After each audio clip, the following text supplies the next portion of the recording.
電話冇問題。哦，係啊。喂，我琴日翻公司俾電話佢，佢就接咗我電話，我用座機打俾佢。哦，即係咁咧中小玲聽下你電話。係，我喺公司打嘛，哦我講出打俾佢。咁咧我問佢話你媽媽嗰邊即係話喺邊度咁樣，佢又話喺銀河嗰邊。哦。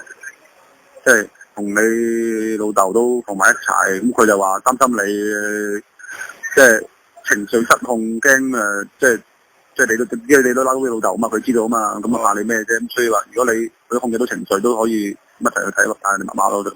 咁同邊個去睇啊？你都係同佢去噶啦，咁佢啲識路嘅啫，我哋識鬼咩？我唔知邊度啊。即係佢去睇，即係你要控制到自己先得㗎。即係中小玲帶我去睇。應該係咁啦，即係佢。即係你爸爸媽媽放埋一齊嘅。哦。放隔唔知係隔離定一齊，總之就挨住啦，咁就咁樣嘅意思。哦。咁啊，就怕即係你嘅心仲未放低呢件事，咁你而家仲嬲你老豆啊嘛，咁就怕。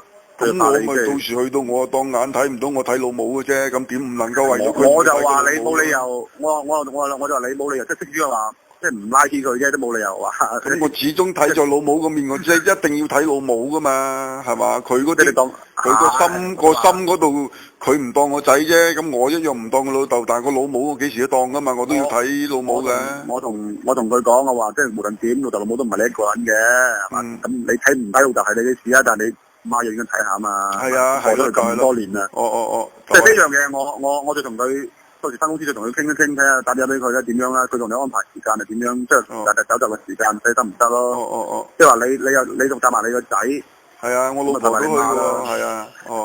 咁啊，你老婆係你，即係你話事啦。你同邊個去係嘛？即係話控制到情緒，即係唔好話當睇唔到算啦。如果你憎佢係嘛，咁啊唔拜咯。咁你阿媽要拜啊嘛。係啊。係啊。即係做男人嘅呢樣嘢已經做到。你話錢銀嗰啲，我就即係。幫唔到乜嘢忙，但係你呢樣嘢，我覺得即係點都應該去睇睇嘅，係嘛？已經係爭你養你啊嘛。